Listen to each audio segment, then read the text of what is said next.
Ma'asyiral muslimin yang dimuliakan Allah Subhanahu wa taala. Kisah Nabi Ibrahim adalah kisah yang sangat menakjubkan di dalam Al-Qur'anul Karim. Karena Nabi Ibrahim alaihi salatu wassalam adalah Abul Anbiya, bapak dari seluruh para nabi. Karena setelah Ibrahim alaihi salatu wassalam diutus menjadi nabi dan rasul dan juga ulul azmi, serta dipilih menjadi kekasih Allah Khalilur Rahman, maka nabi-nabi setelahnya semuanya nasabnya kepada Ibrahim alaihi salatu wassalam. Tidak ada satupun nabi dan rasul setelah diutus Ibrahim alaihi salatu wassalam kecuali nasabnya sampai kepada Ibrahim. Dan itu dari dua jalur.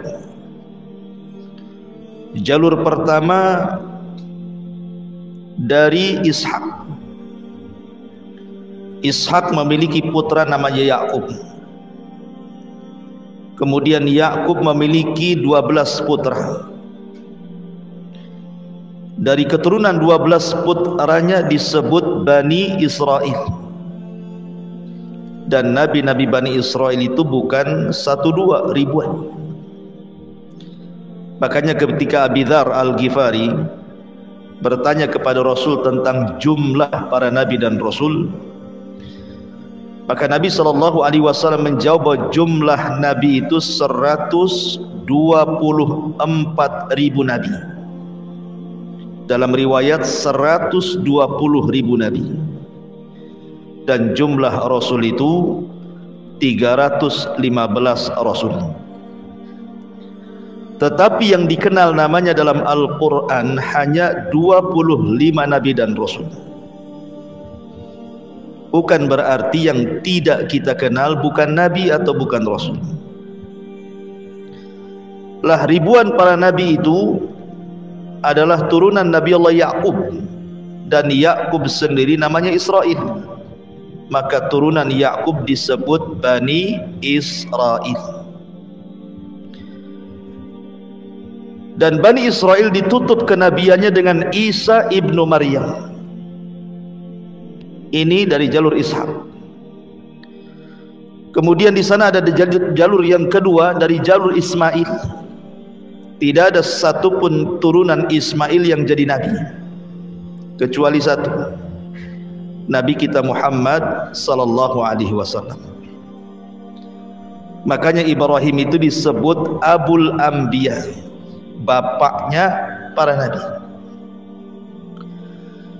Al-Quran menyebut nama Ibrahim itu sebanyak 69 kali. Disebutkan di dalam surah Al-Baqarah 127, 125, 130, 132, 133, 135, 136. Kemudian disebutkan dalam surah Al-Imran 95, 97. Kemudian juga di Al-Baqarah juga 257, 258, 360. Kemudian dalam surah An-Najm ayat 37, An-Nisa 54, kemudian juga Al-Ankabut 31, Al-Imran 65, As-Saffat 100,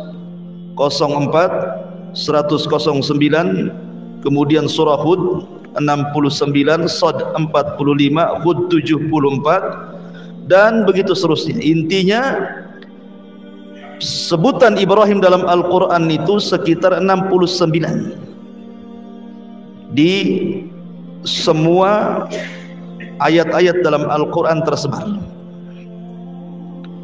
Menariknya adalah Ibrahim ini adalah nabi yang dicintai semua agama. Orang Yahudi mengakui Ibrahim itu nabi mereka. Orang Nasrani mengakui Ibrahim itu nabi mereka. Bahkan orang musyrik sekalipun mengakui bahwa Ibrahim adalah orang mulia mereka, termasuk orang Islam. Bahkan saking cintanya kita kepada Ibrahim, selalu kita sandingkan dengan Rasul dalam setiap tasyahud. Kalau antum salat, ada namanya salawat Ibrahimiyah. Allahumma salli ala Muhammad wa ala ali Muhammad kama sallaita ala Ibrahim wa ala ali Ibrahim. Tapi apakah pengklaiman itu benar? Al-Quran membantah. Ma kana Ibrahimu Yahudiyan wala Nasraniyan walakin kana hanifan muslima wa ma kana minal musyrikin. Ibrahim bukan seorang Yahudi, Ibrahim bukan Nasrani, tapi Ibrahim adalah orang yang lurus akidahnya dan dia seorang muslim dan bukan orang-orang musyrik. Jadi Ibrahim itu muslim. Tidak benar pengklaiman orang-orang Yahudi bahwa Ibrahim itu adalah nabi Yahudi. Tidak juga orang Nasrani mengklaim bahwa Ibrahim adalah nabi Nasrani. Karena Ibrahim bukan Yahudi, Ibrahim bukan Nasrani, Ibrahim juga bukan musyrik, tapi Ibrahim itu hanifan muslima. Dia seorang muslim. Makanya Allah memerintahkan kita untuk mengikuti agama Ibrahim. Fattabi millata Ibrahim. Ikutilah agama Ibrahim. Karena itu adalah agama yang dibawa Nabi sallallahu alaihi wasallam. Dia adalah Abu Tauhid, bapaknya yang menegakkan tauhid. Ma'asyiral muslimin yang dimuliakan Allah Subhanahu wa taala. Kalimat Ibrahim, apa sih makna Ibrahim itu? Karena Ibrahim itu bukan bahasa Arab. Ibrahim itu bahasa Ibrani.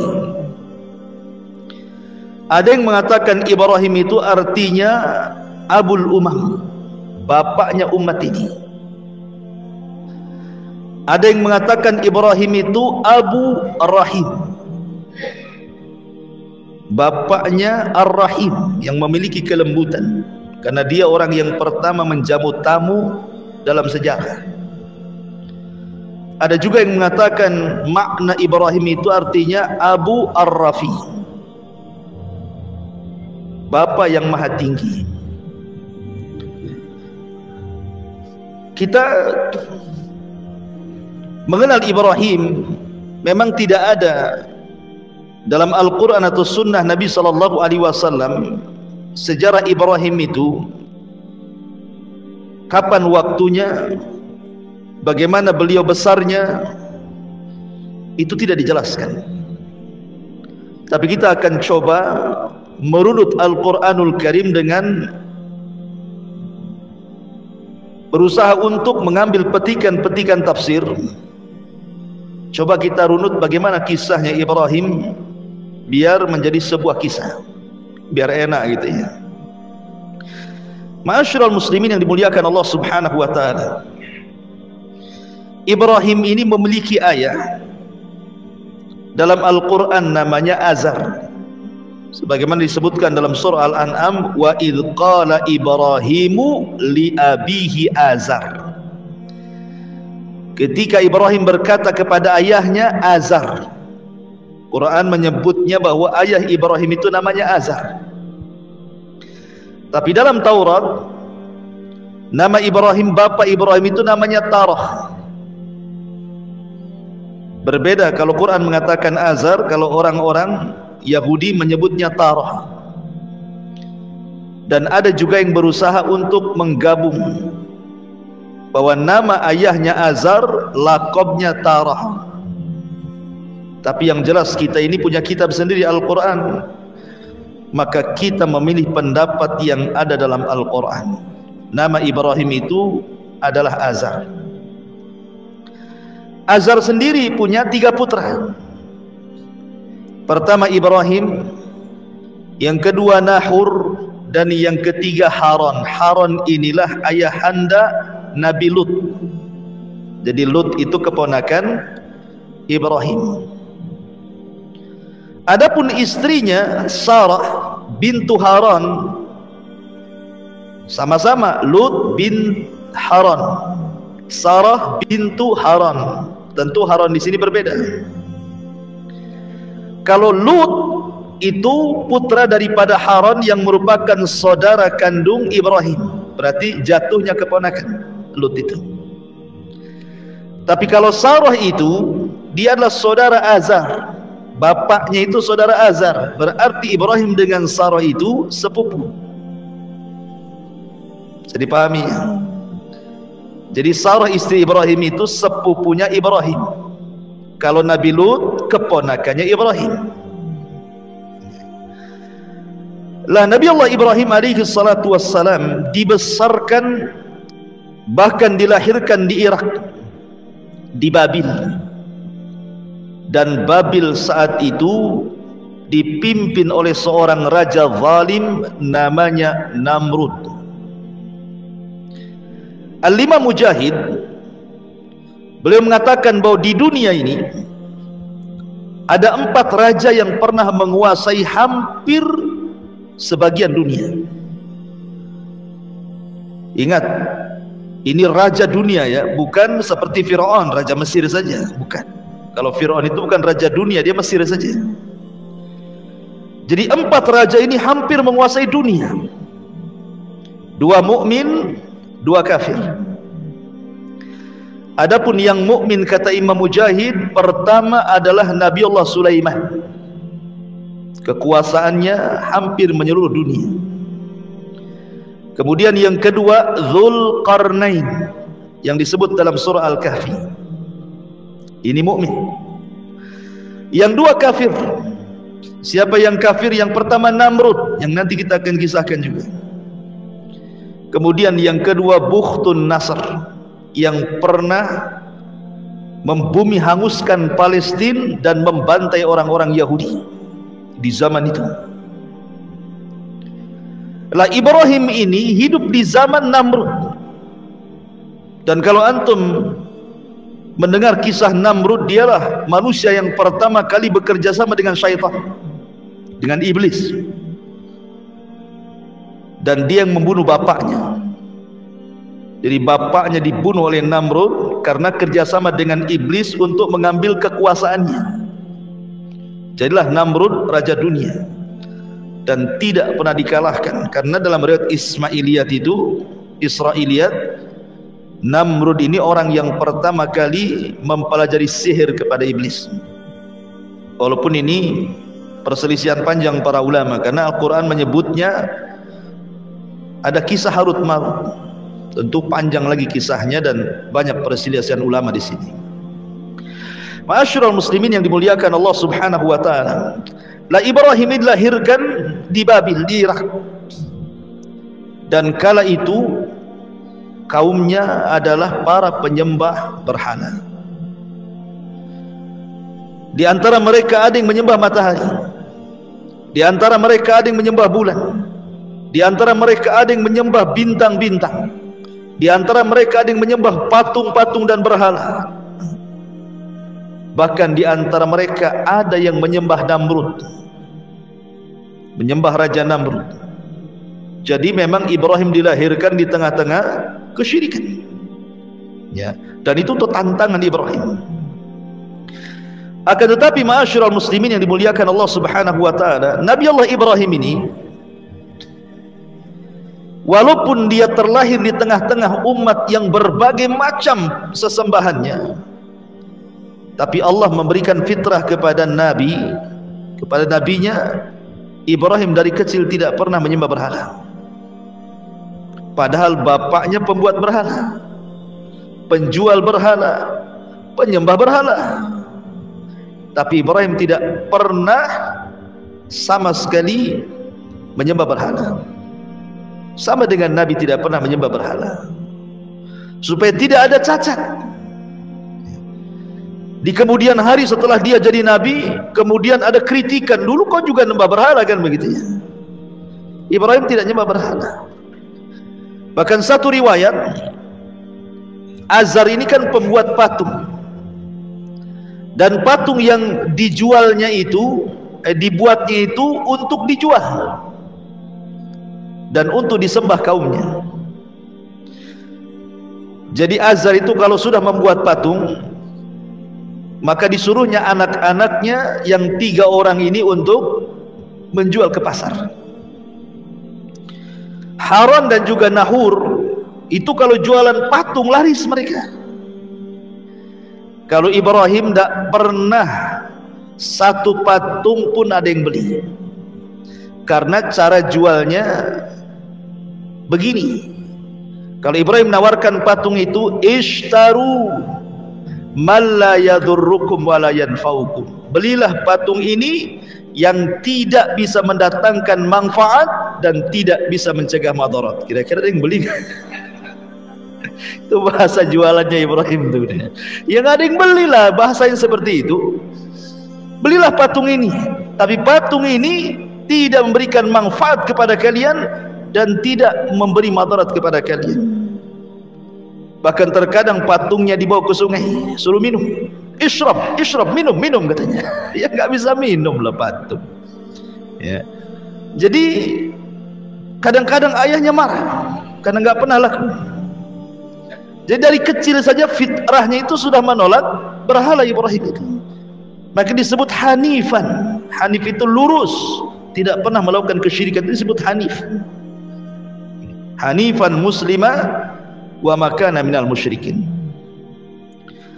Sebelum saya lanjutkan kisah Ibrahim ini, Al-Quran banyak memberikan sifat-sifat mulia kepada Ibrahim.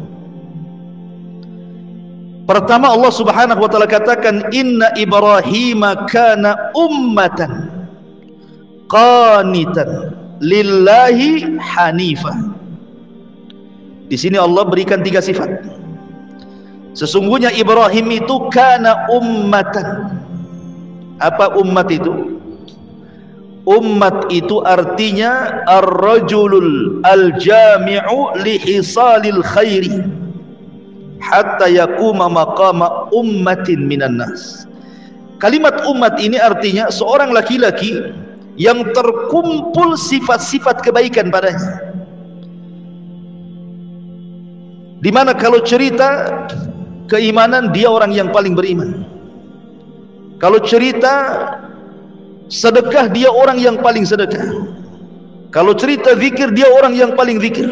Sebutkan apa saja kebaikan ada pada dia, seolah-olah dia mewakili umat dan pantas untuk dijadikan uswatun hasanah. Kemudian yang kedua, qanitan. Qanit itu artinya luzumut ta'ah, orang yang terus di atas ketaatan. Makanya nanti kita kalau menceritakan Ibrahim dari kecil sampai tua, semua cerita ibadah, semua cerita dakwah, karena dia luzumut ta'ah, di atas ketaatan. Hanifan artinya lurus, tidak pernah melakukan kesyirikan. Kemudian Allah subhanahu wa ta'ala mensifati Ibrahim dalam Al-Quran, syakiran li an'ummi, hamba yang senantiasa bersyukur akan nikmat Allah subhanahu wa ta'ala. Kemudian Al-Quran juga mensifati dengan al-hilmu, inna Ibrahim lahalimun awwabun munib. Ibrahim itu lahalim, orangnya lembut. Nanti kita lihat bagaimana dakwah dia ke orang tuanya, sangat lembut sekali, patut ditiru ya. Dan itu modal untuk berdakwah, kelembutan. Kemudian sakha, orangnya dermawan. Bayangkan Ibrahim itu punya peternakan unta. Untuk apa? Untuk dijual? Bukan. Ibrahim itu diberikan kekayaan oleh Allah Azza wa Jalla, dan dia punya peternakan unta. Peternakan unta itu hanya untuk menjamu tamu. Jadi kalau ada tamu, sembelih 1 unta. Ada tamu, sembelih 1 unta. Ada tamu, sembelih 1 unta. Hanya itu saja, hanya untuk menghormati tamu. Makanya orang yang pertama kali menghormati tamu Ibrahim. Kita mah nggak pernah kalau ada tamu aqua gelas. tamu aqua gelas. Tamu aqua gelas. Nggak pernah nyembeli ayam antum. Lihat Ibrahim ini sampai punya peternakan unta hanya untuk menjamu tamu saja, luar biasa. Kemudian orangnya sabar sekali. Hartanya untuk menjamu tamu, badannya dilemparkan ke api, anaknya disuruh disembelih. Sabar Ibrahim itu orangnya. Kemudian riayatu li ahli, dia senantiasa memperhatikan keluarganya. Sesibuk apapun Ibrahim berdakwah kepada kaumnya, tidak pernah melupakan keluarganya. Makanya di dalam Al-Quran sering Ibrahim digambarkan bagaimana dia berdakwah kepada bapaknya. Ya abati, wahai ayahku, lima ta'bud ma la yasma wa la yubsir. Kenapa kau sembah zat yang tidak mendengar, tidak melihat? Bahkan Ibrahim pernah berdoa kepada Allah, wajnubni wa baniya an na'budal asnam. Ya Allah, jauhkan aku dan seluruh anak turunanku jangan sampai ada yang menyembah berhala. Jadi memperhatikan keluarganya. Dan itu harusnya punya perhatian bagi kita. Yang pertama kali diperhatikan kepada keluarga, ajari mereka tauhid. Jangan melakukan kesyirikan. Karena umumnya kalau antum pulang ke kampung, keluarga di kampung itu mungkin kurang ilmu, tidak sampai hidayah kepada mereka, ya, masih suka datang ke dukun kan itu ya. Kemudian tangkal-tangkal, jimat-jimat, kemudian tradisi-tradisi yang berbau syirik kan itu ya. Dakwahi mereka. Kemudian juga Ibrahim itu syuja'ah, punya keberanian. Bayangkan dihancurkan patung-patung Namrud itu. Namrud itu raja dunia, ya. Kok bisa dihancurkan patung-patungnya? Kan kalau nggak berani nggak akan mampu tuh. Dia masuk ke daerah khusus di istana, tempat Namrud nyembah berhalanya, dihancurkan berhalanya. Kalau nggak punya keberanian nggak akan bisa. Ya, nanti kita jelaskan dan kita kisahkan. Dan Ibrahim disebut memiliki salamatul qalbi, sebagaimana Allah mengatakan idja'a rabbahu biqalbin salim. Ibrahim itu hatinya betul-betul jernih, dan sifat-sifatnya banyak lagi. Makanya wajar kalau seandainya Allah mengatakan innallaha astafa Adama wa Nuha wa ala Ibrahima wa ala Imrana 'alal alamin. Sungguhnya Allah telah pilih pertama Adam karena dia bapak manusia, kemudian Nuh karena dia rasul pertama, kemudian Ibrahim karena dia bapaknya para nabi, kemudian keluarga Imran karena dia imamnya Baitul Maqdis.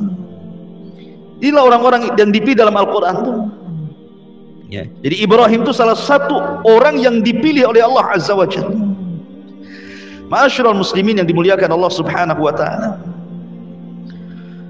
Adapun di masa remajanya, bagaimana kisah Ibrahim di masa remaja? Ibrahim ini ketika diangkat oleh Allah Subhanahu wa ta'ala menjadi nabi dan rasul setelah dewasa, maka yang pertama kali dakwah adalah keluarga. Dan itu disebutkan dalam surah Maryam ayat 41 sampai 48, detail di situ. Allah mengatakan wadhkur fil kitabi Ibrahim innahu kana siddiqan nabiyya.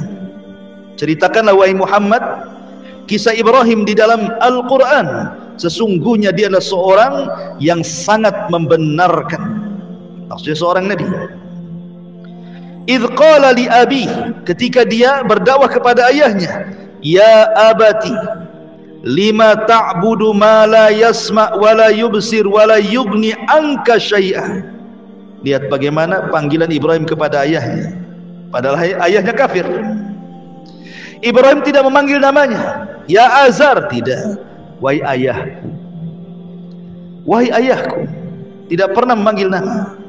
Makanya Hasan Al-Basri mengatakan siapapun anak yang memanggil nama orang tuanya berarti anak itu telah durhaka. Panggil dengan panggilan yang lembut, ya abati, wahai ayah, wahai ayahandaku. Mengapa engkau menyembah sesuatu yang tidak mendengar, tidak melihat, tidak dapat menolong kamu sedikit pun. Ya abati inni qad ja'ani minal ilmi ma lam ya'tik fattabi'ni ahdika siratan sawiyah. Wahai ayahku, sesungguhnya telah sampai kepadaku sebagian ilmu yang tidak diberikan kepadamu, ikuti aku, niscaya aku akan menunjukkan kepadamu jalan yang lurus. Ya abati la ta'budi syaitan, inna syaitana kana lirrahmani isiya. Wahai ayahku, jangan kau sembah syaitan. Maksudnya apa? Kau nyembah syaitan? Maksudnya jangan mengikuti syaitan gitu, yang menjerumuskan orang kepada kesyirikan. Karena setan itu adalah makhluk yang durhaka kepada Allah. Ya abati teruslah di kalimatnya, wahai ayahandaku, wahai ayahandaku. Tapi lihat ayahnya kepada Ibrahim. Dia mengatakan, ya Ibrahim, qala aragibun anta an alihati ya Ibrahim. Lihat, ayahnya tidak mengatakan apa? Wahai anakku. Tidak. Dia mengatakan, wahai Ibrahim, bencikah kau kepada Tuhan-Tuhanku? Azar tidak mengatakan, wahai anakku, bencikah kau kepada Tuhan-Tuhanku? Tidak. Tapi menyebut namanya, menunjukkan orang kafir itu keras hatinya, tidak punya kelembutan. Orang kafir itu keras hatinya. Makanya tidak menyebut wahai anakku kan itu. Harusnya kan Ibrahim sudah, bagaimana dia lembutnya kepada ayahnya kan, wahai ayahku. Ayahnya tidak mengatakan wahai anakku, tidak. Hei Ibrahim. Beda. Berarti ini sudah kasar ayahnya. Tapi Ibrahim tetap lembut. Ya. Bahkan ketika ayahnya mengatakan, la illam tantahi la arjumannaka wahjurni maliya. Kata bapaknya, hai Ibrahim, kalau seandainya kau tidak berhenti dari dakwahmu, pasti engkau akan kurajam. Kemudian aku akan tinggalkan dirimu, pergi kau selama-lamanya. Diusir, bahkan diancam raja. Tapi Ibrahim tetap lembut kepada ayahnya. Qala salamun alayka sa'astaghfiru laka rabbi innahu kana bi khafiyah. Ibrahim mengatakan, semoga keselamatan dilimpahkan kepadamu wahai ayahku, aku akan tetap memohonkan ampun bagimu kepada Tuhanku, sesungguhnya dia sangat baik kepadaku. Walaupun ayahnya keras hati, Ibrahim tetap lembut. Harusnya seperti itu seorang anak kepada orang tua. Terkadang antum diuji oleh orang tua yang memang awam kan itu ya, tidak punya pendidikan agama. Terkadang ngomong itu kasar, yang diceritakan dunia saja, nggak ngirim duit marah dia kan itu ya, dimakinya anaknya, dikutuknya anaknya kan itu ya. Tak jarang orang tua seperti itu. Tetapi ayat ini mengajarkan kita selaku anak yang sudah dapat hidayah, tidak boleh kita ini kasar dengan orang tua, tetap kita lembut. Lihat Ibrahim, ayahnya mengatakan ya Ibrahim, dia tetap mengatakan wahai ayah. Ayahnya mengusir dia, tetap dia mengatakan semoga Allah berikan keselamatan bagi. Bahkan disebutkan dalam sebuah hadis yang dikeluarkan Imam Bukhari, ketika Ibrahim alaihi salatu wassalam pada hari kiamat mendapatkan ayahnya penuh dengan debu rambutnya itu dan menjadi penuh neraka, maka Ibrahim alaihi salatu wassalam mendatangi ayahnya dan mengatakan, alam aqul laka la ta'sini, bukankah sudah kukatakan wahai ayahku di dunia, jangan bermaksiat kepadaku, ikuti aku kan itu ya. Tapi ayahnya mengatakan, fal yaum la a'sik, hari ini aku tidak mungkin bermaksiat kepadamu, aku akan mengikuti apapun yang kau ajak wahai Ibrahim. Tetapi kemudian Ibrahim berdoa kepada Allah, ya Rabb, innaka wa'adtani alla tuhzini yauma yub'atsun. Ya Rabb, bukankah kau sudah berjanji kepadaku tidak akan membuat sedih sampai hari dibangkitkan. Tolonglah ayahku, jangan masuk neraka. Tapi Allah mengatakan kepada Ibrahim, inni haramtul jannata 'alal kafirin. Wahai Ibrahim, ku haramkan surga untuk orang kafir. Ayahmu pasti masuk neraka. Tapi lihat sampai kelembutan Ibrahim ketika nanti pada hari kiamat meminta kepada Allah agar ayah jangan dimasukkan ke neraka kan. Begitulah kelembutan Ibrahim dalam berdakwah gitu maksudnya. Luar biasa ya. Ma'asyiral muslimin yang dimuliakan, setelah dia berdakwah kepada keluarga, di sini tidak sebutkan kepada ibunya karena tidak ada kisahnya, semua kepada ayahnya. Kemudian mulailah Ibrahim berdakwah kepada seusianya, kepada teman-teman duduknya. Karena antum pasti punya teman-teman duduk gitu ya, di warung kopi di mana kan adalah ya. Mulailah Ibrahim itu datang ke mereka, mulai berdakwah. Dan itu disebutkan dalam surah Al-An'am, wa kadzalika nuriya Ibrahim malakutas samawati wal ard waliyakuna minal muqinin. Dan demikianlah kami memperlihatkan kepada Ibrahim kekuasaan yang kami tunjukkan di langit dan di bumi, dan agar dia termasuk orang-orang yang yakin. Ketika datang malam, Ibrahim kumpul dengan kawan-kawannya, khusus para penyembah bintang. Datang dia ngobrol, ya kan? Kemudian setelah melihat bintang, kata Ibrahim, hadza rabbi. Oh, boleh jadi bintang itu Tuhan kita. Wah, senang kawan-kawannya. Seolah-olah Ibrahim pro dengan mereka, gitu ya, mengakui ketuhanannya. Karena selama ini mereka tahu Ibrahim itu keras orangnya. Oh, Ibrahim sudah mengakui bahwa bintang Tuhan kita. Terus Ibrahim ngobrol sampai pagi. Tiba-tiba bintangnya hilang. Apa kata Ibrahim? Qala la uhibbul afilin. Aku tidak suka Tuhan yang suka tenggelam, suka muncul, katanya. Kok Tuhan kadang-kadang tenggelam, kadang-kadang muncul? Ini Tuhan apa, katanya? Nggak jadi, kecewa lah kawan-kawannya ini. Ya. Kemudian besoknya dia datang lagi ke orang-orang seusia dia, khusus para penyembah matahari, para penyembah bulan. Ngomong gitu juga. Ketika melihat bulan, oh jangan-jangan itu Tuhan kita semua. Ini umat yang nyembah bulan senang. Oh, Ibrahim sudah tobat, mengakui bulan itu Tuhan kita, katanya. Terus Ibrahim ngobrol sampai pagi. Tiba-tiba bulannya hilang juga. Apa kata Ibrahim? Falamma afala qala la in lam yahdini rabbi la akunanna minal qaumidz zalim. Aku tidak suka lah Tuhan ini, kadang muncul, kadang tenggelam. Sungguh jika Tuhanku tidak memberikan petunjuk kepadaku, niscaya aku termasuk orang-orang sesat. Sama juga bulan dengan bintang, muncul lagi tenggelam lagi, muncul lagi tenggelam lagi. Tuhan apa ini, katanya. Kemudian setelah itu Ibrahim datang kepada umat khusus para penyembah matahari. Kemudian setelah melihat matahari, dia sedang ngobrol-ngobrol dengan para penyembah matahari, dia mengatakan, hadza rabbi hadza akbar. Oh, mungkin ini Tuhan yang benar, lebih besar dibandingkan matahari, yang bulan dan juga bintang. Ini lebih besar, jangan-jangan ini Tuhan kita. Oh, senang para penyembah matahari. Rupanya Ibrahim terus ngobrol sampai sore, matahari pun tenggelam. Gimana Tuhan ini semuanya muncul tenggelam, muncul tenggelam, katanya. Maka Ibrahim mengatakan, qala ya qaumi inni bari'um mimma tusyriku. Wahai kaumku, aku berlepas diri dari kalian, dari kesyirikan yang kalian lakukan. Aku tidak akan nyembah Tuhan yang kalian sembah.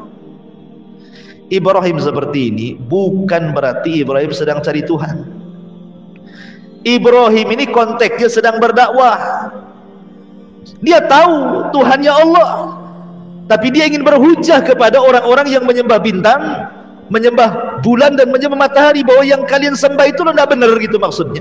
Makanya Ibrahim masuk ke wilayah mereka, masuk ke wilayah sini, masuk ke wilayah sini, maksudnya kan seolah-olah Ibrahim itu bagian dari mereka, untuk berhujah kepada mereka bahwa bintang, bulan, matahari itu bukan Tuhan. Makanya Allah mengatakan dalam surah Fussilat ayat 37, wa min ayatihi al-lailu wan-nahar wasyamsu wal-qamar la tasjudu lisyamsi wala lil-qamar wasjudu lillahi alladzi khalaqahunna in kuntum iyyahu ta'budun. Dan dari tanda-tanda kuasa Allah ada malam, ada siang, ada matahari, ada bulan. Jangan kalian sembah matahari, jangan kalian sembah bulan, sembahlah Allah yang menciptakan itu semuanya kalau kalian betul-betul beribadah kepada Allah. Selesai berdakwah kepada yang seusianya, mulailah Ibrahim berdakwah kepada kaum secara keseluruhan, kaum Kaldania. Allah Subhanahu wa taala berfirman dalam surah Al-Ankabut 16 sampai 18. Wa Ibrahim idh qala liqaumihi u'budullaha wattaquh dzalikum khairul lakum in kuntum ta'lamun innama ta'buduna min dunillah awthanan wa takhluquna ifkan innal ladzina ta'buduna min dunillah la yamlikuna lakum rizqan fabtaghu indallahi rizq wa'buduhu washkuru lahu ilaihi turja'un wa in tukadzibu faqad kadzdzaba umamum min qablikum wa ma 'alar rasuli illal balagul mubin. Dan ingatlah ketika Ibrahim berkata kepada kaumnya, sembahlah Allah, bertakwalah kalian kepada Allah, yang demikian itu lebih baik bagi kalian. Jika kamu mengetahui sesungguhnya yang kamu sembah selain daripada Allah itu hanyalah berhala-berhala, batu-batu, pohon-pohon saja, dan kamu membuat kebohongan seolah-olah mereka Tuhan. Sesungguhnya apa yang kalian sembah selain Allah itu tidak mampu memberikan rizki kepadamu, maka mintalah rizki kepada Allah, sembahlah Dia, bersyukurlah kepada Allah, hanya kepadanya kamu akan dikembalikan. Ibrahim mengatakan, Tuhan yang kalian sembah itu loh nggak dapat rizki. Bahkan disebutkan dalam ayat, seandainya nih ada lalat mengambil satu butir nasi sesajen untuk berhala, berhala itu tidak akan sanggup mengambilnya. Satu butir nasi yang diambil lalat kemudian pergi, berhala tidak akan bisa merebutnya. Nggak percaya, coba aja. Antum kasih sesajen untuk berhala itu, ambil satu nasi, antum pergi, dikejar nggak antum? Kalau dikejar hati-hati antum. Ya. Ma'asyiral muslimin yang dimuliakan Allah Azza wa Jalla, Ibrahim pakai logika itu, berdakwah dengan logika dia kan. Tuhan mulu tidak ada manfaatnya, tidak ada madarat, nggak mendatangkan madarat juga, nggak bisa mendatangkan rizki, ngapain disembah? Ma'asyiral muslimin yang dimuliakan Allah Subhanahu wa taala. Kemudian setelah Ibrahim berdakwah kepada ayahnya, kepada seusianya, kemudian kepada kaumnya secara keseluruhan, mulailah Ibrahim berdakwah kepada Namrud, pada raja. Ingat, dalam syariat kita afdalul jihad kalimatul haq inda sultanil jair. Seutama-utama jihad itu kalimat yang anda lontarkan dari kalimat kebenaran kepada pemerintah yang zalim, kepada penguasa yang zalim.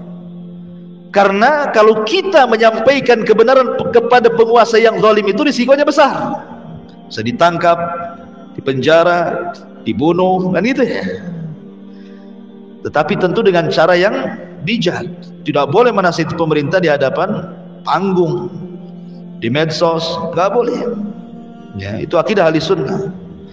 Tapi menasihati secara sembunyi-sembunyi kebenaran itu memang berat. Kalau tersinggung antum bisa kena pasal karet kan itu, masuk antum, dimasukkan ke penjara, kadang dihilangkan antum itu.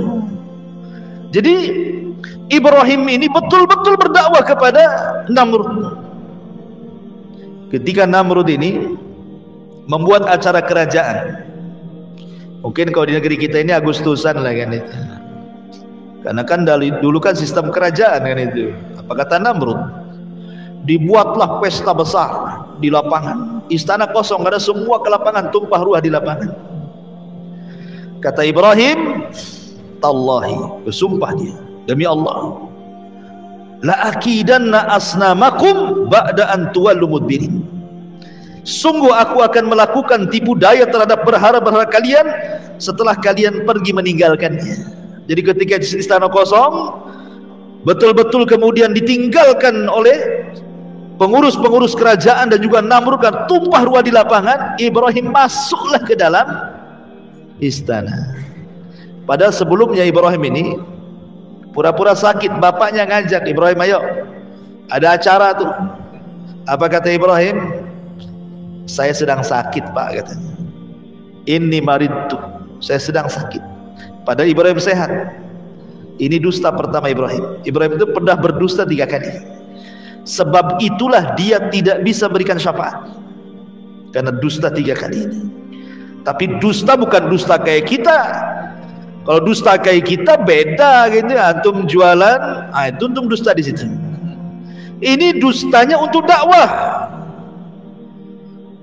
Maka kata ayahnya, ayo pergi, kata Ibrahim, dah aku lagi sakit. Akhirnya pergi, tahu-tahu sembuh kan itu ya. Masuklah dia ke dalam istana. Faja'alahum judzadan illa kabiran lahum. Maka Ibrahim menghancurkan semua berhala dalam ruangan itu kecuali satu patung yang besar, dibiarkan tidak dihancurkan. Kemudian palunya diletakkan di lehernya. Ibrahim keluar, ya. Zaman itu kan nggak ada CCTV masalahnya, kan nggak tahu siapa yang melakukan, ya kan. Namrud ketika selesai ulang tahun, masuk dia ke ruangan tempat berhalanya, kaget tidak kepalang, bagaimana semua berhalanya hancur kecuali satu. Kata Namrud, siapa yang melakukan ini? Maka diutuslah pasukan-pasukan mata-mata untuk mencari siapa pelakunya. Allah takdirkan, ketahuan pula. Kemudian dikatakan oleh mereka, sami'na fatan yadhkuruhum yuqalu lahu Ibrahim. Wahai raja, kami mendengar ada rupanya anak muda. Fatan, lihat bahasanya, anak muda. Ada anak muda yang melakukan ini terhadap Tuhan-Tuhan kita, namanya Ibrahim. Kata Namrud, tangkap Ibrahim itu. Maunya apa anak itu? Ditangkaplah Ibrahim, diinterogasi. Apa interogasinya? A anta fa'alta bi alihatina ya Ibrahim. Hei Ibrahim, kau ya yang melakukan ini semua? Kata Ibrahim, kejahatan itu kalau harus dibuktikan kan harus ada dua alat bukti. Ini dia kalau di negara kita ya. Mana buktinya? Baik saksi atau tertulis katanya. Tak ada. Justru alat buktinya bukan ada pada saya. Kemudian menunjuk kepada patung. Sebenarnya yang melakukan bukan saya, itu loh yang melakukan. Lihat jarinya 1, 2, 3, 4 ngarah sama dia, jempolnya ngarah sama patung. Itu loh. Ini namanya tauriah. Ya. Jadi Ibrahim mengatakan, no, yang sana no, gitu maksudnya ya. Padahal ini jari nunjuk ke dia kan, tapi jempolnya nunjuk. Kenapa demikian tauriahnya? Karena kalau antum megang palu, kalau antum pegang palu pakai jempol saja tidak akan kuat, ya kan? Tapi kalau antum pegang palu dengan 4 jari pasti kuat, itu kan, paham ya? Sebenarnya yang melakukan itu ini loh, jari-jari 4 ini ya. Tapi jempolnya ditunjukkan ke patung, gitu maksudnya. Itulah patungnya. Buktinya, alat buktinya ada di situ. Tuh palunya gantung di situ, gitu maksudnya. Sebenarnya Ibrahim itu bukan hendak menghancurkan patung. Buat apa dihancurkan coba? Oh, bapaknya pembuat patung, nanti dibuat lagi, dihancurkan lagi, dibuat lagi, sampai kapan? Bukan itu maksud Ibrahim itu. Ibrahim itu ingin membuka otaknya Namrud dan orang-orang yang menyembah berhala. Kalau hanya sekedar menghancurkan patung, besok dibuat lagi, dihancurkan, dibuat lagi, sampai kapan kan itu? Bukan itu tujuan Ibrahim, bukan. Ibrahim itu ingin membuka akal mereka bahwa itu bukan sesembahan yang hak yang kalian sembah. Makanya lihat, perhatikan. Kemudian mereka mengatakan, ketika mereka mengatakan, farajau ila anfusihim faqalu annakum antumuz zalimun summa nukisu ala ru'usihim laqad alimta ma haula'i yantikun. Lihat bahasa mereka. Maka mereka kembali kepada diri-diri mereka. Ketika Ibrahim menunjuk bahwa yang melakukan itu patung yang besar itu, maka mereka kembali kepada diri mereka sendiri, mulai sadar. Lalu mereka berkata kepada sesama mereka, sesungguhnya kamulah yang mendolimi diri-diri sendiri. Kemudian mereka menuduhkan kepada menundukkan kepala, lalu berkata, hei Ibrahim, pasti kamu tahu bahwa berhala-berhala itu tidak mungkin bicara. Kamu ngomong yang salah itu yang besar sana, kata kaumnya. Ya tidak mungkin lah saya nanya dia, gitu maksudnya bahasanya. Masa saya nanya dia, kamu sudah tahu dia nggak bisa bicara, katanya. Itu kan sebenarnya dari situ bantahan bagaimana? Loh, kalau sudah tidak bisa bicara ngapain disembah gitu maksudnya. Akhirnya qala Ibrahim mengatakan, afata'buduna min dunillahi ma la yanfa'ukum syai'an wa la yadurrukum uffil lakum wa lima ta'buduna min dunillahi afala ta'qilun. Kata Ibrahim, mengapa kamu menyembah sesuatu selain Allah yang tidak dapat memberi manfaat sedikit pun ataupun mendatangkan madarat? Celaka kalian, dan apa yang kalian sembah selain daripada Allah, mana akal kalian? Kata Ibrahim. Ketika hujah mereka kalah, maka mereka tidak bisa berhujah kecuali dengan cara lain. Mereka tidak bisa berhujah lagi di hadapan Ibrahim. Ketika mereka tidak bisa hujah, apa kata mereka? Qalu harriquhu wansuru alihatakum in kuntum fa'ilin. Maka serentak orang-orang mengatakan, bakar saja Ibrahim itu, bantu Tuhan-Tuhan kalian, katanya, kalau kalian betul-betul membela Tuhan kalian, katanya. Akhirnya kemudian Ibrahim pun diadili dan diputus harus dibakar. Akhirnya semua manusia dikumpulkan dalam satu lapangan, dan Raja Namrud meminta semua pasukan mencari kayu bakar. Bahkan setiap satu rumah harus membawa kayu bakar. Bayangkan, setiap rumah membawa kayu bakar. Setinggi apa tuh kayu bakarnya itu? Satu kota Batam setiap rumah bawa kayu bakar, taruh di Ingku Putri sana itu. Nggak muat Ingku Putri itu, kan itu ya. Dibakar sampai tinggi sekali tuh. Ibrahim belum dimasukkan supaya orang melihat, beginilah orang yang kurang ajar kepada Namrud bernasib sama dengan Ibrahim. Dibuatlah manjanik. Manjanik itu ketepel besar gini, gitu ya. Jadi boleh ketepel taruh sini, Ibrahimnya lempar gitu. Dibuatnya ketepel, taruh di sini Ibrahim, kemudian disaksikan oleh orang banyak, dilempar betul-betul ke dalam lautan api itu. Di tengah-tengah antara ketepel dan api itu datang malaikat. Malaikat menawarkan pertolongannya. Jibril, Mikail, semua, bahkan Mikail menawarkan hujan biar padam tuh api itu. Tapi Ibrahim alaihi salatu wassalam mengajarkan tawakal yang kuat dan mengatakan, amma ilaika fala wa amma ilallahi fabala. Kata Ibrahim, adapun saya harus meminta pertolongan kepada kalian, oh tidak. Tapi kalau kalian suruh meminta pertolongan kepada Allah, ya. Maka Ibrahim mengatakan, hasbunallah wa ni'mal wakil, ni'mal maula wa ni'man nasir. Cukuplah Allah penolong. Ketika Ibrahim masuk ke dalam api, semua binatang datang meniup supaya padam, kecuali satu binatang, tokek pula datang niup-niup supaya gede. Si tokek ini. Semua binatang itu niup supaya padam, si tokek ini niup supaya besar. Makanya Nabi SAW memerintahkan untuk membunuh wazak, ya tokek dan sejenisnya lah ya, cicak, tokek, bahkan berpahala tuh. Sekali pukul mati pahalanya besar, ya. 2 kali pukul kurang pahalanya, 3 kali pukul kurang, dipukul-pukul gak mati-mati. Berarti cicak-cicakan itu.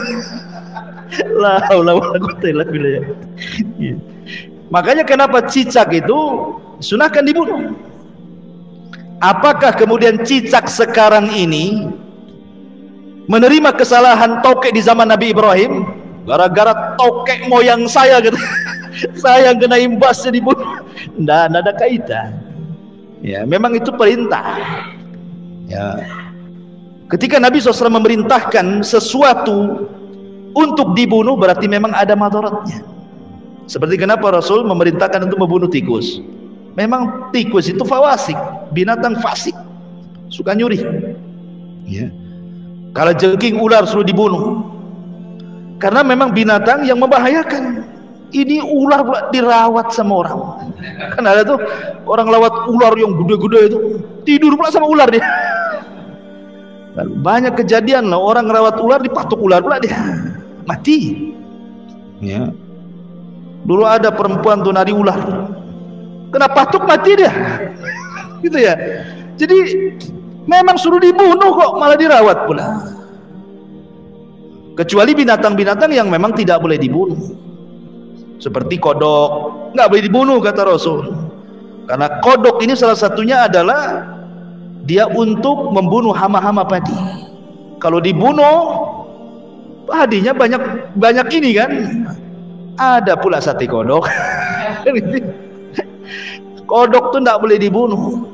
Kalau antum ingin sate kodok nggak apa-apa, makan hidup-hidup, keluar hidup-hidup. Nggak bisa kan? Nggak boleh dibunuh kodok itu. Biarkan dia hidup, dilarang. Tawon nggak boleh dibunuh. Saya pernah ke Banyuwangi, suruh makan. Sekali, Pak, makan Pak. Ini apa ini? Sayur tawon. Nggak jadi saya. Kok sayur tawon? Rupanya orang itu di sayur asam tawon itu. La haula wala quwwata illa billah. Nggak boleh tawon dibunuh. Ya, jadi ada binatang-binatang yang boleh dibunuh, ada binatang-binatang yang tidak boleh dibunuh. Ketika Rasul mengatakan bahwa wazak itu dibunuh, ya kita bunuh. Apa alasannya? Ya, yang jelas setiap binatang yang dibunuh pasti ada madaratnya. Tidak perlu kita katakan karena ini warisan moyang tokek dulu, enggak. Itu ya, kasihan lah tokek-tokek sekarang. Gara-gara moyang tokeknya saya pula yang kena imbasnya kan. Ma'asyiral muslimin yang dimuliakan Allah Subhanahu wa taala. Intinya bahwa Ibrahim masuk ke dalam api. Maka Allah Subhanahu wa taala mengatakan dalam Al-Qur'an, "Qulna ya naru kuni bardan wa salaman ala Ibrahim." Maka ketika Ibrahim masuk ke dalam api, Allah berfirman, "Wahai api." Jadi Allah memerintahkan api, ya api makhluk Allah. Allah sudah berhak memerintahkan makhluknya. Wahai api, jadilah kau dingin. Coba bayangkan kalau ayat sampai di sini titik, bahaya. Satu api dunia bisa dingin, orang nggak bisa ngopi. Seandainya ayat ini sampai di sini saja, wahai api dingin kau, dingin semua. Ya, bukannya kalau kita ini ngerebus apa namanya? Ngerebus air, bukan mendidih beku dia. Kan gitu ya. Tapi ayat ini tidak sampai di sini. Ayat ini lanjut, bukan hanya bardan saja, wasalaman. Selamatkan. Sebab kalau hanya dingin, Ibrahim bisa mati kedinginan. Makanya Allah mengatakan wasalaman, dan juga selamatkan. Siapa? Ala Ibrahim. Berarti dinginnya api itu khusus untuk Ibrahim, bukan untuk yang lainnya. Berarti tetap panas api itu. Dan jangan pula antum baca ayat ini kemudian antum masukkan telunjuk ke kompor. Qul ya naru kuni bardan wa salaman. Terbakarlah antum. Tidak ada ceritanya. Ya, ini khusus Ibrahim.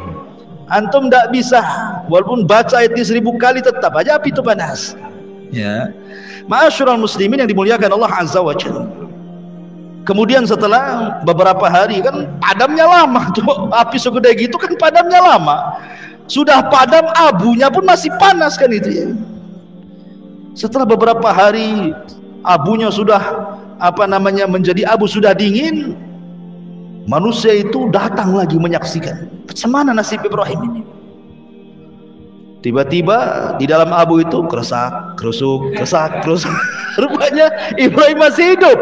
Ya, Ibrahim masih hidup. Coba bayangkan. Harusnya Ibrahim masih hidup, itu mukjizat Ibrahim. Dia tidak mempan dibakar api. Harusnya jadi sebuah peringatan. Makanya Namrud, dia mengatakan kepada iblis, karena kan ada kerjasama tuh Namrud dengan iblis tuh. Yang ngajarkan sihir Namrud itu iblis. Dalam Israiliyat diceritakan seperti itu. Iblis, kenapa sihir yang kuajarkan kepadaku tidak lebih sakti daripada Ibrahim, katanya. Namrud tuh. Setan ini tidak mau kalah. Ya, setan tidak mau kalah. Dia mengatakan, kau hanya itu sihir biasa, kamu juga bisa, katanya. Itulah setan. Setan sudah tahu itu mukjizat kan. Tapi supaya Namrud tetap menyembah dia, dia meyakinkan kepada Namrud, itu biasa itu. Masyarul muslimin yang dimuliakan Allah Azza wa Jalla. Lah dari peristiwa inilah Ibrahim alaihi salatu wassalam sudah tidak kuat lagi berdakwah di daerah Kaldaniun, di Babil, di Irak. Tidak bisa ini, harus hijrah. Dari situ maka Ibrahim mulailah melakukan hijrah pertama. Tidak ada yang beriman di Irak kecuali 3 orang, istrinya Sarah dan Lut. Ya, istrinya dan Lut adalah keponakannya. Hanya bertiga, Ibrahim, istrinya dan keponakannya. Itulah yang beriman. Semua kufur. Kemudian Ibrahim akhirnya hijrah ke mana? Ke Palestina. Setelah sampai di Palestina, ada yang mengatakan bahwa Ibrahim ini kan belum diberikan rizki oleh Allah Azza wa Jalla, masih mengadu nasib di Palestina. Apalagi ketika itu terjadi jadab. Jadab itu paceklik yang berkepanjangan, sehingga Ibrahim tidak bisa bertahan lama di Palestina, harus hijrah lagi ke negeri lain. Lah hijrahlah Ibrahim ke Mesir. Rupanya di Mesir itu rajanya zalim. Fir'aun di zaman Nabi Ibrahim itu. Fir'aun itu kan istilah raja Mesir. Jadi raja Fir'aun di Mesir di zaman Ibrahim itu zalim. Salah satu sifat buruknya adalah Sarah ini sudah dikenal kecantikannya.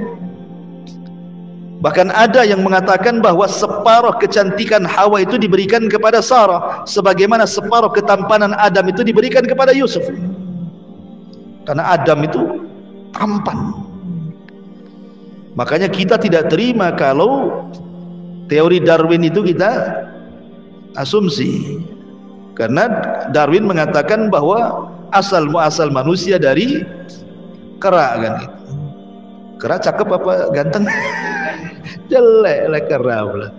Enggak apa-apa Darwin saja yang jelek. Kita orang Islam turunan Adam. Adam tuh cakep, separuh kecakapannya diberikan kepada Yusuf saja. Wanita-wanita bisa ngiris-ngiris jari itu dengan pisaunya. Lah ketika kemudian Ibrahim sampai di Mesir, Ibrahim mengatakan karena raja ini tabiatnya jelek, dia kalau melihat istri orang cantik gak terima, pasti dibunuh suaminya, diambil istrinya ya. Makanya Ibrahim berbohong kedua kali. Tadi yang pertama berbohong di ibunya, di bapaknya, ngajak keluar bilang sakit. Yang kedua berbohong di raja ketika mengatakan tuh patung itu yang nakal, aku ndak nakal katanya. Nah ini yang berbohong ketiga nih, ngomong sama istrinya, raja ini kalau kau tahu kau istriku, kau akan ditangkap, katakan kau saudariku. Tauriah juga maksudnya bukan saudari di sini, saudari beneran, maksudnya saudari seagama gitu maksudnya. Tapi katakan kau saudariku, dan jangan kau katakan aku suamimu, katakan aku ini saudaramu. Tapi karena Sarah ini cantik memang, datanglah prajurit-prajurit raja ini, nggak peduli walau ngaku saudari-saudara, kalau cantik diambil kan gitu ya. Diambil akhirnya Sarah ini, dibawa ke istana. Ibrahim hanya bisa terdiam dan melakukan sholat. Nah, ini pentingnya kata Rasul, kalau ada masalah sholat. Ibrahim lagi pusing dari istrinya diculik sama raja, sholat dia. Wasta'inu bis sabri was sholat. Kita pertolongan dengan sabar dan salat. Datangkanlah Sarah ke hadapan raja, namanya orang cantik. Ya raja sudah tidak sabar lagi. Ketika raja ini hendak menjamah Siti Sarah ini, sebutkan dalam sebuah hadis bahwa Sarah berdoa kepada Allah Azza wa Jalla. Dalam doanya Sarah mengatakan, ya Allah, lindungi aku, tahanlah kezalimannya kepadaku. Tiba-tiba ketika raja hendak mendekati Sarah, kayak orang setruk, gak bisa digerakkan tangannya. Kemudian raja mengatakan, berdoalah kau kepada Allah agar tanganku tidak seperti ini. Akhirnya Sarah berdoa, dibalikin lagi tangannya, sehat lagi. Setelah sehat mau lagi dia. Nah, itulah kadang-kadang maksiat kan ya. Kadang-kadang kita wah udah tobat nggak mau lagi, Balik lagi ke maksiat itu kan, itu ya. Itulah setan tuh ya. Mau jamah lagi, Sarah berdoa lagi, setruk lagi dia. Sampai 3 kali raja ini ketakutan. Dipanggilnya para prajurit yang nangkap Sarah ini. Apa kata raja? Hei, sini kamu, kusuruh kalian bawa orang, kau bawa setan pula ke sini, katanya. Ketakutan raja itu. Kusuruh kalian bawa orang, kalian bawa setan pula ke sini, katanya. Karena ketakutan raja, suruh nyingkir Sarah ini. Sebagai imbalannya dikasihlah Hajar. Hajar itu anak raja. Perang kalah, jadi tawanan Raja Fir'aun ini. Maka kemudian kata sang raja, ambillah nih Hajar, bawa ke sana, bawa bersama, mau pergi sana. Akhirnya Sarah pun pergi membawa budak pemberian daripada sang raja zalim. Ketika kemudian berjumpa dengan Ibrahim, Ibrahim sedang sholat. Begitulah keajaiban sholat ya. Ma'asyiral muslimin yang dimuliakan Allah, akhirnya karena tidak mungkin dilanjutkan di Mesir, balik lagi Ibrahim kemana? Ke Palestina. Lah Ibrahim ini ikhwatu fiddin muliakan Allah subhanahu wa ta'ala, usianya sudah lanjut. Setiap hari dia berdoa kepada Allah subhanahu wa ta'ala, Rabbi habli minas salihin, ya Allah anugerahkan kepadaku anak yang soleh. Tapi tidak kunjung dikasih, karena sudah tua, istrinya sudah nenek-nenek, bahkan dikatakan mandul. Tapi Ibrahim tidak jenuh mengatakan Rabbi habli minas salihin, ya Rabb anugerahkanlah kepadaku anak yang soleh. Kenapa Ibrahim minta yang soleh? Karena kalau anak itu soleh menjadi qurratu a'yun, menjadi penyejuk mata orang tua. Tapi kalau anak jahat, terkadang orang tua ini keceplosan ngomong, nak baiknya kau mati saja kan. Apa kalau tahu kau kayak gini, ngapain ku lahirkan dirimu? Bagus waktu bayi ku cekik kau, katanya. Kan gitu ya. Ada orang tua yang saking kesalnya sama orang tua, sama anak itu, sampai ngomongnya aneh-aneh itu. Udah tahu gini ku cekik, mati kau, katanya. Karena nggak soleh, sumpah hati orang tua. Makanya Ibrahim tuh minta anak yang soleh. Kita juga sama. Doa kita kepada anak-anak itu, ya Allah jadikan anak kita yang soleh, jadikan, supaya anak itu menjadi penyejuk mata gitu maksudnya. Tapi Allah subhanahu wa ta'ala tidak kunjung memberi. Akhirnya kemudian Hajar ini, Sarah ini, cobalah mencari solusi. Karena dia tahu bahwa suaminya kepengen punya keturunan, apalagi suaminya seorang nabi, harus ada keturunan kan gitu. Jadi Sarah ini mengatakan, ya Ibrahim, ambillah budakku ini Hajar, nikahilah. Akhirnya kemudian Ibrahim pun menikahi Hajar dan menggaulinya. Kemudian Allah takdirkan Hajar hamil. Oh, rupanya perlu dipancing. Antum kalau sudah menikah lama tidak punya anak, dipancing poligami biar punya anak. Ya. Ma'asyiral muslimin yang dimuliakan Allah azza wa jalla. Kemudian ini kalau udah dipancing kok istri kedua tak punya anak lagi, poligami lagi. Sampai kapan dan balik gitu ya. Taib. Akhirnya kemudian setelah punya anak nih Ismail, maka Ibrahim ini nampak namanya udah tua, tiba-tiba dikaruniai anak. Kan luar biasa kecintaannya kepada Ismail. Namanya cinta kepada anak, tidak mungkin pula tidak cinta sama ibunya. Tentu ya cinta juga sama ibunya. Inilah yang membuat cemburu Sarah. Tetapi Allah subhanahu wa ta'ala apabila menghendaki sesuatu pasti menghidupkan sebabnya kan. Memang harus ada sebabnya. Hajar ini harus pindah dari situ. Kan tidak mungkin langsung, ayo Hajar kita berangkat ke Mekah, kan nggak gitu. Harus dibuat sebabnya dulu, skenarionya dulu kan. Jadi Sarah ini mulai cemburu karena Ibrahim ini selalu mendekati Ismail. Otomatis yang mendekati Ismail dekati ibunya juga lah kan gitu. Jadi terkadang Sarah itu mencari-cari Ibrahim ke sana kemari, nggak ada. Oh, pasti dia sama Sarah. Saking cemburunya akhirnya dia memanggil Hajar. Kemudian oleh Sarah, Hajar itu bajunya diikat tali, kemudian ujung talinya diikat batu. Jadi kalau kemana-mana kan batu ini diseret-seret kan tahu tuh. Mungkin kalau bahasa sekarang ini dikasih GPS lah. Cuman kan pakai batu GPS. Jadi tahu nih, ini ada bekas jalan batu nih. Oh, di situ kan, itu maksudnya. Saking cemburunya tuh. Begitulah orang dulu. Sama juga antum, kok cemburu sama antum, hati-hati, handphone antum ada GPS-nya itu. Bang, di mana bang? Batu Haji. Nagoya kata. Masalah ini. Masyarul muslimin yang dimuliakan Allah Azza wa Ta'ala. Kemudian akhirnya Allah Subhanahu wa taala merintahkan Ibrahim untuk memisah Hajar dan Sarah. Di sinilah mulai hikmah kenapa terjadi seperti ini. Kemudian Allah mengarahkan agar Ibrahim membawa Hajar dan juga Ismail bayi untuk pergi ke Mekah. Mekah itu bukan kayak sekarang mentereng, tidak. Mekah itu disebutkan dalam Al-Quran biwadin ghairi di zar'in inda baitikal muharram.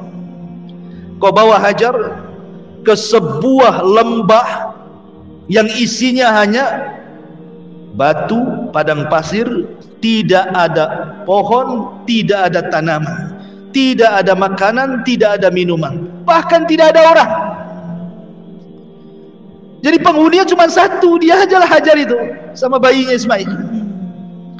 Dibawalah Ibrahim, bahkan dari Palestina ke Mekah ini jauh. Kalau zaman dulu naik unta itu 1 bulan perjalanan tuh. Dan di situ ada syarat. Ibrahim hanya meletakkan gitu saja, dan tidak boleh tinggal walaupun beberapa hari. Letak pulang.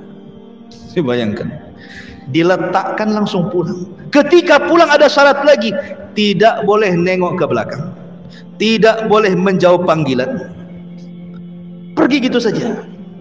Coba perasaan Hajar digituin. Kalau wanita zaman sekarang, cerai aja bang lah, kan itu kan bahasa kita ya, pain gak ada perasaan nih suami nih katanya, ya kan?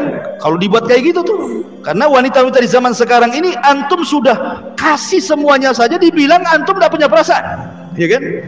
Antum sudah kasih rumah, bulanan antum kasih, jajan antum kasih, anak pun antum kasih, salah sedikit dibilang apa? Memang abang gak punya perasaan. Itu ya kan, istrinya nggak berakal itu ya. Jadi ketika betul-betul diletakkan di gurun itu, Ibrahim bilang pergi. Ya Hajar, naluri perempuan, dia memanggil suaminya. Ya Ibrahim, ilaina tadhhab. Ibrahim mau pergi kemana? Kau tinggalkan kami di sini. Tapi Ibrahim kan sudah dibilang sama Allah, jangan nengok ke belakang, jangan jawab pertanyaan, pergi saja dia. Seolah-olah nggak punya salah kan gitu ya. Tapi itu perintah Allah.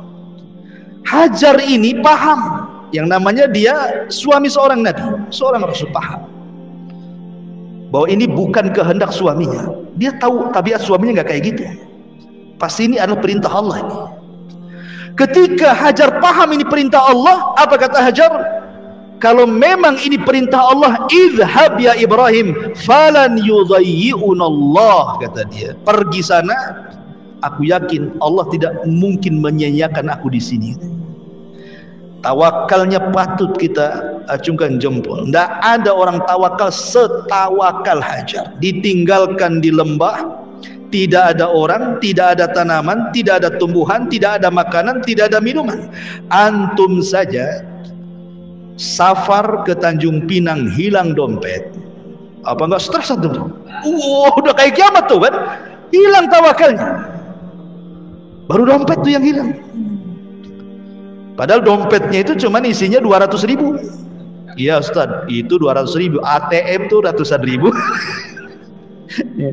Masyarul muslimin yang dimuliakan Allah Azza wa Jalla. Akhirnya Ibrahim pun pergi. Setelah Ibrahim jauh dan Sarah tidak bisa memandang dia lagi, baru Ibrahim berhenti.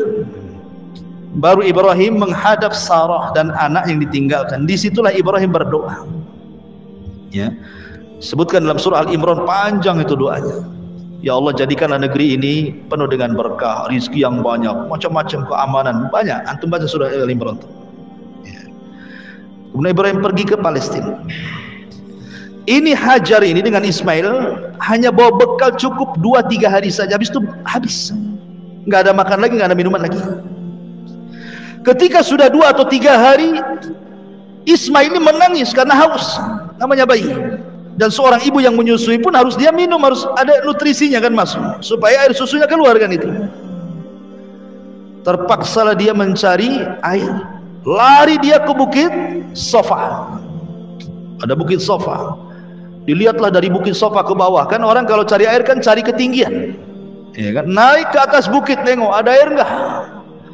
Oh, rupanya ada bayang-bayang Fata Morgana di arah Marwah. Akhirnya dia lari ke Marwah, nengok lagi ke arah Sofa, bolak-balik sampai 7 kali putaran. Makanya jadi syariat sa'i dalam umrah atau dalam haji. Ketika ke-7 kalinya dia mendengar Ismail menangis, khawatir, maka dia langsung mendekati. Rupanya Jibril sudah berdiri di kakinya Ismail. Kemudian Jibril menendangkan kaki kecil yang Ismail ini ke tanah. Ketika ditendangkan ke tanah, keluar air. Saking senangnya nih Hajar ini melihat ada air muncrat dari tanah, langsung dia membuat bendungan. Zam, zam, zam, zam. Nah, jadilah air itu Zam-zam. Zam-zam itu membendung artinya. Ambil tanah satu, ambil tanah satu, jadi bendungan. Zam, zam, zam, zam. Nah, jadi zam-zam lah sekarang. Ya. Sampai sekarang air itu jadi air Zam-zam. Ya. Ma'asyiral muslimin yang dimuliakan Allah Azza wa Jalla. Setelah kemudian ada air, kemudian bisa minum di situ, bayinya bisa minum, gak ada makanan, gak mungkin minum terus, harus makan juga orang. Karena sudah nampak air, datang burung. Ketika burung-burung datang ingin minum disitulah, itulah sebagai tanda bagi musafir. Ada suku Jurhum yang mereka kehabisan minuman, haus di tengah padang pasir, mencari air, nggak dapat. Rupanya dia lihat burung. Oh, di situ ada air. Kalau ada burung pasti ada air. Maka suku Jurhum ini, suku Yaman ini, mendatangi burung itu, ternyata memang ada air. Di situ ada seorang wanita dengan bayinya. Ini suku Jurhum kalau mau jahat bisa dibunuh Hajar itu. Untuk ngambil air kan gampang saja, cuman wanita saja. Tapi suku Jurhum itu ada dari kabilah Yaman. Dan Rasul mengatakan untuk ahli Yaman, ahlul Yaman itu araqul qulub, lembut hatinya orang Yaman itu. Ya. Makanya kemudian akhirnya minta baik-baik. Boleh nggak saya minum dari airmu? Kata Hajar boleh, tapi barter dengan makanan. Nah, disitulah dia bisa makan.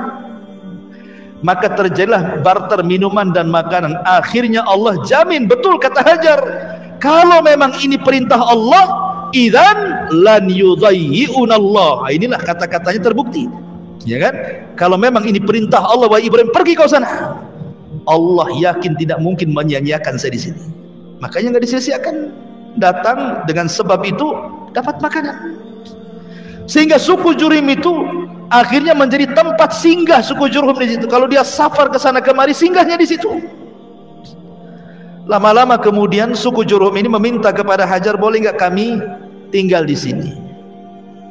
Berapalah satu kaplingnya. Akhirnya diizinkan tinggal 1 tenda, 2 tenda, 4 tenda, 7 tenda, 100 tenda. Jadilah kampung kabilah Jurhum di situ. Disinilah Ismail ketika mulai sudah bicara, maka dia belajar bahasa Arab kepada suku Jurhum, dan dia orang yang paling fasih dibandingkan Jurhum itu sendiri bahasa Arabnya. Makanya Ismail disebut musta'rib. Arab itu terbagi 3. Ada al-Arabul Badiyah, ada al-Arabul Baqiyah, ada al-Arabul Musta'rab. Arabul Badiyah sudah musnah, itu kaum Ad, hilang sudah di zaman Nabi Hud, ya. Nabi Soleh, kaum Samud itu hilang semua itu, tidak ada turunannya. Kemudian Arabul Baqiyah, itulah dari Qahtan, Kemudian ada Musta'rab. Musta'rab inilah orang Arab, orang bukan Arab tapi pasti berbahasa Arab, itulah Ismail, ya. Makanya Ismail bukan Nabi Arab. Nabi Arab itu cuma 4. 1 Hud, 2 Saleh, 3 Syuaib, 4 Nabi kita Muhammad SAW yang betul-betul lahir di Arab. Tapi Ismail kan lahirnya di Palestina. Dia orang Palestina dia, ya kan, baru hijrah ke Mekah kan itu. Belajar bahasa Arab kepada suku Jurhum, akhirnya pandai bahasa Arab dan menikah dengan suku itu, ya, dengan suku Jurhum, dan punya anak sampai turunnya kepada Rasulullah. Jadi Arab dulu itu yang menguasai Jurhum sebelum perang dengan suku lain namanya Khuza'ah. Suku Jurhum ini masih mengikuti agama Ibrahim dan Ismail, mentauhidkan Allah, karena Ismail berdakwah kepada mereka jadi muwahhidun, orang-orang yang bertauhid. Dijajahlah sama Khuza'ah, kalah Jurhum ini. Karena ditakut kalau seandainya Zam-Zam dikuasai mereka, ditimbun pula Zam-Zam sama suku Jurhum. Ketika mereka balik ke Yaman dikuasai Khuza'ah, maka Zam-Zam hilang. Baru diketemukan di zaman Abdul Muttalib. Dialah yang menemukan Zam-Zam yang dipendam Jurhum itu. Kita kembali ke kisah. Jadi setelah Ismail kemudian bergaul dengan suku Jurhum, kemudian juga sudah dewasa, Allah mengatakan dalam Al-Quran, falamma balagha ma'ahu sa'ya. Ketika Ibrahim usianya sudah sampai sa'ya. Sa'ya itu artinya sudah bisa diajak bicara. Dia mengatakan usianya sudah antara 10 sampai 15 tahun. Ya sudah remaja ya. Sudah bisa diajak bicara, dimintai bantuan, diajak diskusi. Kan itu usia-usia 10 tahun sampai 15 tahun kan sudah bisa lah orang tua berbicara itu, ngajak bicara itu. Ibrahim ini tidak pernah ketemu dengan Ismail sekian tahun. Udah belasan tahun tak pernah ketemu. Sehingga Ibrahim ingin melihat anaknya. Berangkatlah dari Palestina ke Mekah. Di malam hari sebelum keesokan harinya dia berjumpa dengan Ismail, mimpi pula Ibrahim ini. Dalam mimpinya dia menyembelih putranya Ismail, betul-betul disembelih. Ibrahim pun ketika terbangun dia termenung. Bagaimana tidak? Ini bala ujian berat, ikhwan, ya kan? Sudah lama tidak punya anak, akhirnya Allah berikan anak. Kemudian anaknya sudah besar, tahu-tahu mau disembelih. Ini kan ujian besar kan gitu ya. Termenung Ibrahim, tapi karena memang mimpinya para nabi wahyu, mau tidak mau ini adalah perintah. Antum jangan samakan mimpi antum dengan mimpi Ibrahim. Jangan pula antum mimpi nyembelih anak, besoknya ambil pisau pula antum. Mimpi antum dari setan gitu. Kalau mimpi nabi itu dari Allah. Jadi terpaksalah dia harus ngomong. Ketika besoknya ketemu Ismail, oh senang, namanya bapaknya dah lama gak ketemu, istrinya juga, suaminya gak ketemu, kan senang. Maka Ibrahim kemudian harus ngomong walaupun berat. Dibawanya Ismail ke tempat yang lain, dijauhkan dari ibunya. Kemudian ayahnya ngomong baik-baik. Dia mengatakan, qala ya bunai inni ara fil manami anni adzbahuka fanzur madza tara. Wahai anak, bapakmu semalam tidur bermimpi. Dalam mimpi bapakmu menyembelih dirimu. Fanzur madza tara. Bagaimana pendapatmu? Lihat, seorang bapak tidak boleh diktator sama anak. Kan ada tuh orang bapak kalau anaknya salah aja udah main tampar, main maki, main awas kau ya. Oh, udah main awas kau aja tuh. Ya. Tapi diajak ngomong baik-baik. Harusnya seperti itu seorang bapak pada anak. Diajak ngomong baik-baik anaknya, diajak diskusi. Ya. Libatkan diskusi. Menurut adik gimana ya bagusnya? Padahal jelas-jelas kalau dia berpendapat pun tidak bermutu ya pendapatnya. Tapi untuk ngajari dia berpendapat, apa salahnya? Kalau nak, menurut kamu gimana? Nggak apa-apa. Seperti Ibrahim ini ngajak diskusi kan? Fangdur madzatar. Menurutmu gimana nih? Tapi Ismail ini anak dari Hajar yang tawakalnya kuat, anak daripada Ibrahim yang Khalilur Rahman. Dia tidak bercanda, tidak ngasih muqaddimah. Dia langsung mengatakan, ya abatif alma tu'mar satajiduni insyaallahu minas sabirin. Oh, mantap di jawabannya. Wahai bapak, lakukan saja. Kalau ini perintah Allah, lakukan saja. Insya Allah engkau akan dapati aku termasuk anak yang sabar. Lihat bahasanya. Ismail tidak mengatakan if'al ma turid, lakukan apa yang kau mau wahai ayahku, tapi bahasanya if'al ma tu'mar, lakukan yang diperintahkan. Sebab kalau bahasanya lakukan apa yang kau mau, berarti bukan perintah Allah, ini kemauan bapaknya. Tetapi ketika bahasanya tu'mar, ini perintah, berarti tahu Ismail ini perintah Allah, bukan kemauan bapaknya. Dan lebih hebatnya lagi, Ismail mengatakan insya Allah. Insya Allah ini seolah-olah Ismail ingin mengatakan, wahai ayahku, kalau aku redho untuk disembelih, kau juga redho untuk menyembelih, Allah pun redho aku disembelih, pasti kau dapati aku termasuk anak yang sabar. Tapi seandainya aku redho disembelih, kau juga redho siap menyembelih, tapi Allah tidak redho, ini tidak akan menjadi anak yang sabar. Makanya bahasanya insyaallahu minas sabirin. Ya, itulah bahasa Quran luar biasa. Jika Allah berkehendak, kan itu ya, pasti kau akan dapati termasuk hamba Allah yang sabar. Ismail tidak pernah dia menyekat kalimat itu. Maksudnya tidak ada kata-kata mukadimah. Pak, itu kan mimpi. Enggak lah kan, enggak ngomong gitu kan. Pikirkan, anakmu satu-satunya, kan nggak ada kan kalimat itu. Anakmu tuh si mata wayang, kau mau bunuh bantai aku juga, kan itu. Nanti kau tak punya anak lagi, gitu. Tak ada. Ismail ngomong langsung, tegas, jelas. Wahai bapakku, kalau ini perintah Allah, lakukan. Insya Allah anakmu termasuk anak yang sabar. Tidak main tunggu Ismail, pergi dia, datang ke rumahnya, pamitan ke ibunya, ambil tali dan pisau, bergegas dia datang ke ayahnya.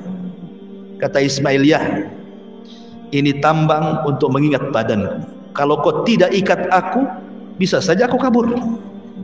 Ya. Ini pisau sudah kutajamkan, sebab kalau tidak tajam, maka akan lama untuk menyembelihku.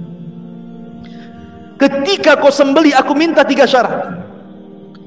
Sembelihlah di tengkuk, jangan di leher. Sebab kalau di leher, engkau akan memandang wajahku, kau kasihan tak jadi. Kalau di tengkuk, otomatis wajahnya terpendam. Yang kedua, sing-singkan baju. Jangan sampai ada satu darah menetes di bajumu, kalau ibuku tahu dia akan sedih. Dan yang ketiga, segerakan sembelihannya. Akhirnya Ibrahim pun betul-betul lah dia letakkan pisau. Betul-betul sudah dijalan-jalankan, seperti sudah digini-ginian pisau itu. Subhanallah, Allah buat tumpul pisau itu. Sebagaimana Allah menjadikan tongkat Nabi Musa ular, sebagaimana Allah jadikan api Ibrahim tidak membakar, Allah pun bisa membuat pisau tajam jadi tumpul. Jadi tumpul, tidak bisa disembelih gini-gini. Ketika betul-betul kesungguhan Ibrahim menyembelih putranya juga nggak bisa-bisa, tiba-tiba Allah Subhanahu wa taala berfirman, "Wa nadainahu ayya Ibrahim qad saddaqta ru'ya." Tiba-tiba dari langit ada panggilan dari Allah, Ibrahim, engkau sudah membenarkan mimpimu. Seolah-olah apa? Engkau sudah lulus ujian. Kau sudah lulus ujian. Kenapa Ibrahim sampai melakukan seperti ini coba? Dan kenapa Allah pula memberikan bala seperti ini? Kenapa ujiannya nggak yang lain saja? Kenapa harus menyembelih gitu ya? Kan banyak ujian, kenapa harus ini maksudnya? Ibrahim itu diuji oleh Allah Subhanahu wa taala soal kecintaan. Karena biasanya ketika orang cinta kepada Allah, contoh nih antum ketika belum ada pekerjaan, oh rajinlah antum ke pengajian, ramailah pengajian itu. Ketika mulai ada tawaran bisnis di luar, ya kan, tawaran bisnis di luar, ya sebulan sekali mulai muncul. Kemana? Ada oplet sebelah sana. Nah, mulai kan itu. Ketika Ibrahim ini cinta dengan Allah, tiba-tiba ada anak. Dikhawatirkan kecintaan Ibrahim kepada anaknya mengalahkan kecintaan dia kepada Allah. Jadi Allah ingin menguji, apakah cintamu masih tulus kepadaku ataukah sudah berpaling ke lain hati kepada anakmu. Soalnya seperti itu. Tapi dengan Ibrahim sungguh-sungguh menyembelih putranya, ingin melenyapkan putranya supaya kecintaannya hanya kepada Allah, maka Allah sudah yakin Ibrahim tidak mungkin memberikan kecintaannya kecuali kepada Allah. Sejak itulah disematkan kalimat Khalilur Rahman. Khalil itu kekasih, dia lebih tinggi dibandingkan al-hub. Hub itu cinta, khullah itu cinta lebih daripada khullah. Namanya ada Habib, ada Khalil. Khalil itu di atasnya Habib. Dia kecintaan yang murni kepada Allah Subhanahu wa taala. Itu alasannya. Makanya Allah mengatakan inna kadzalika nuzil muhsinin. Begitulah kami akan membalas dengan balasan yang baik. Karena ini ujian berat. Makanya Allah sampai memberikan taukid penguat dalam ayatnya, inna hadza lahuwa al-bala'ul mubin. Lihat, Allah sampai membuat 3 penekanan. Inna, sesungguhnya. Kalimat sesungguhnya kan penekanan tuh. Inna. Hadza, ini. La adalah taukid lagi. 3 penguat dalam ayat ini. Sesungguhnya, ini benar-benar sungguh-sungguh ujian yang berat bagi Ibrahim. Memang ujian berat, tapi Ibrahim lulus. Lulus dia, predikat kaum Lut. Lulus ya. Makanya karena kelulusannya itulah Allah mengatakan wa fadainahu bidzibhin adzim. Allah turunkan kambing dari surga. Kata Abdullah ibn Abbas, warnanya putih dan gemuk dan bertanduk. Jadi kalau antum cari korban yang gemuk, yang bertanduk, yang putih. Tapi kalau Rasul suka warnanya amlah, putih, ada campuran hitam. Kalau kambingnya Ibrahim putih semua, ya kan? Kalau korban tuh cari yang gemuk. Kalau yang gemuk pasti mahal. Makanya kalau ingin korban sudah nabung hari ini untuk tahun depan. Jangan udah dekat-dekat korban sibuk cari utangan. Pasti dapat kurus itu, nggak dapat gemuk. Gitu ya. Jadi kalau antum betul mau korban yang tabung dari sekarang kan gitu ya. Untuk tahun depan pasti dapat gemuk, dapat jantan, dapat warna yang bagus. Karena kalau mahal itu semua ada kan itu ya. Kalau murah antum mau cari yang mana? Kadang-kadang udah jelas-jelas bawa 5 juta, ada pula harga 3 juta, yang 2 juta dimasukkan lagi. Udah ini aja katanya, murah katanya. Kita sedang bermuamalah dengan Allah, ikhwan, bukan bermuamalah dengan orang. Karena kurban ini yang sampai kepada Allah bukan daging, bukan darah, tapi takwanya kita kepada Allah. Langsung cerita.